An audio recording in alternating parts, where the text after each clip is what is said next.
So for the past 20 years, I've been helping Malaysians and other Southeast Asians to speak better English.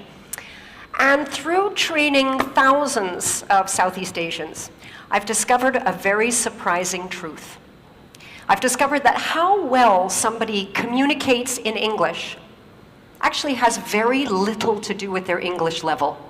It has a lot to do with their attitude towards English. There are people out there who have a very, very low level of English and they can communicate very, very well. One of them that I remember was a student, a participant of mine named Faisal. He was a factory supervisor. English level very, very low. But this guy could just sit and listen to anybody very calmly, clearly, and then he could respond, absolutely express his thoughts beautifully at a very low level of English. So today I want to share with you what is so different about people like Faisal. How do they do it? And second of all, why is this so important, not only to you, but to your children, to your community, and to the future of Malaysia? And third of all, what's one thing you can do, starting today, if you want to speak with that calm, clear confidence that people like Faisal has? So first of all, what is so different? How do people like Faisal do it? So to answer that question, I'm going to take you back about 10 years, okay? So I was training staff at that time, and my daughter at that time was taking piano lessons. And I started to notice two really strong similarities between my daughter's attitude or thinking towards playing the piano and a lot of Malaysians' thinking or attitude towards English. Now, first of all, I should tell you, my daughter absolutely hated piano. Hated the lessons, hated practicing. This is my daughter practicing piano, okay? This is as good as it got. This is the real thing. And she dreaded going to piano lessons because to my daughter, going to piano lessons, she was filled with this sort of dread because it was all about not screwing up, right?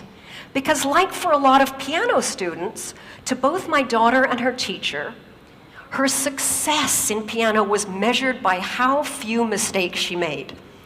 Now at the same time, I noticed that a lot of Malaysians went into English conversations with the same sort of feeling of dread, this sort of feeling that they were going to be judged by how many mistakes they were going to make and whether or not they were going to screw up. Now, the second similarity that I noticed was to do with self-image. You see, my daughter, she knew what good piano sounded like, right? Because we've all heard good piano. And she knew what her level was, and she knew how long she'd have to play for to play like that. And a lot of Malaysians, I noticed, had this idea of what good, proper English is supposed to sound like, and what I see a lot of you nodding, and what their English sounded like, and how far they'd have to go to get there. And they also felt like they were, like my daughter, just bad. Bad piano player, bad English speaker, right? My English not so good lah, cannot, sorry ah, shaya, cannot ah. So I could see these similarities, but I still couldn't figure out, okay, what is it about these people like Faisal that are so different that can just do it smoothly, calmly, with confidence? And one day I discovered that answer, and I discovered it quite by chance. It was a day when my computer broke down and I had to go to a cyber cafe. Now, okay, it was my first time, and I discovered cyber cafes are disgusting places, okay? They're really gross. They're smelly, and they're filled with boys, and they're all playing noisy, violent games. They're just disgusting places. But I had to go there. So I sit down, and I start noticing this guy beside me, and I become very, very interested in this guy next to me.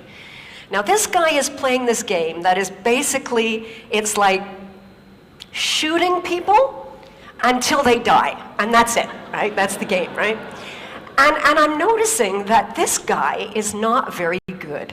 He's like, in fact, terrible, right? Because I'm looking and I'm seeing like a lot of shooting and not much dying, right?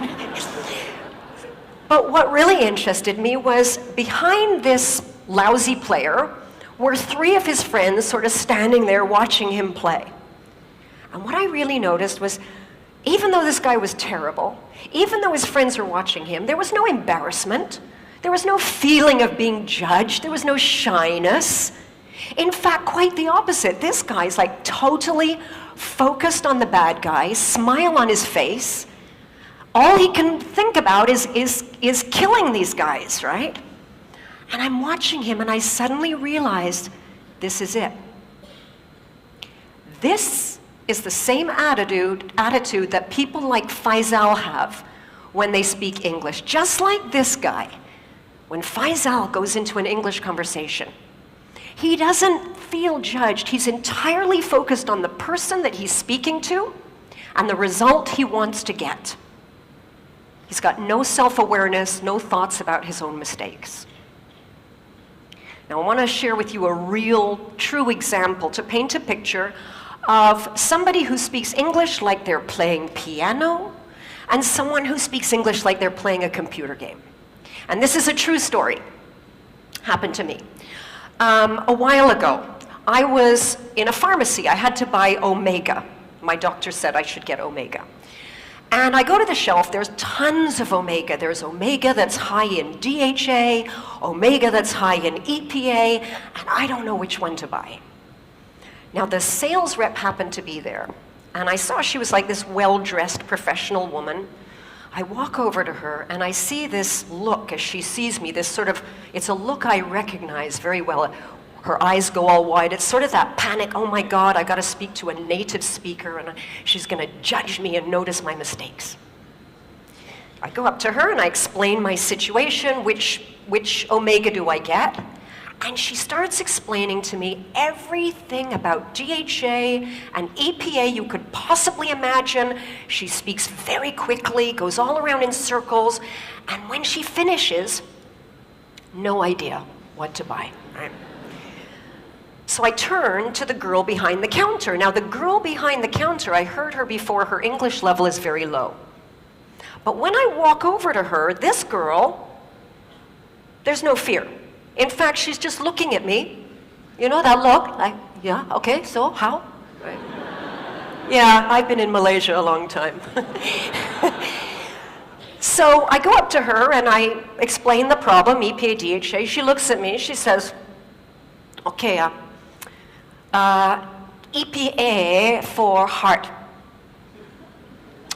DHA for brain. Your heart okay or not? So I said, I said my heart is really, I think it's pretty good. She says, your brain okay or not? I said, yeah, no. No, my brain is not as good as it used to be. She looked, she said, okay la, you take Omega DHA, can? Problem solved, right? So we've got two different kinds of communicators. We've got the one who's got a high level, but totally focused on herself and getting it right, and therefore very ineffective. We've got another one, low level, totally focused on the person she's talking to and getting a result, effective. And therein lies the difference. Now, why is this distinction so important, not just to you, to your children, but to the future of Malaysia and countries like Malaysia? And to answer that, let's take a look at who actually is speaking English in the world today, okay? So if we looked at all of the English conversations in the whole world taking place right now on planet Earth, we would see that for every native speaker, like me, there are 5 non-native speakers. And if we listen to every conversation in English on planet Earth right now, we would notice that 96% of those conversations involved non-native English speakers. Only 4% of those conversations are native speaker to native speaker. This is not my language anymore. This language belongs to you. It's not an art to be mastered. It's just a tool to use to get a result. And I want to give you a real-life example of what English is today in the world, real English today. This is another true story. I was at a barbecue a little while ago. This was a barbecue for engineers from all over the world, and they were making hot dogs. Now, some of the hot dogs were regular hot dogs, and some were these cheese hot dogs, you know, with the cheese in the middle. French engineer is cooking the hot dogs, and he turns to this Korean engineer and he says, would you like a hot dog? And the Korean guy says, yes, please. He says, do you want the cheese? And the Korean guy looks around at the table. He says, I no see cheese. French guy says, the hot dog contains the cheese. Korean guy doesn't understand him, right? So the French engineer tries again. The hot dog is making from with the cheese. Korean guy still doesn't understand. He tries again. He says, the hot dog is coming from, no, the cheese is coming from the hot dog. Korean guy cannot understand. Now this Japanese engineer who's been listening to this conversation turns to the Korean engineer and he says, cheese integrator. He understands, okay? Everybody understands. So this is what English is today. It's just a tool to play around with to get a result, like a computer game. Now the challenge is that we know in schools all around the world, right? English is not really being taught like it's a tool to play with. It's still being taught like it's an art to master. And students are judged more on correctness than on clarity.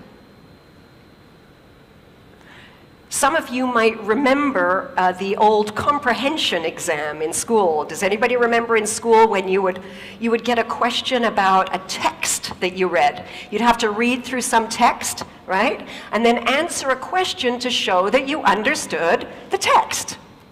And this may have happened to you, that you showed that you understood the text, but you got a big X because you made a little grammar mistake. Like this student.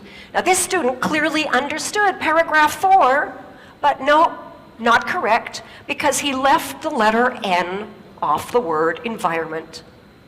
But in the real world, what would matter?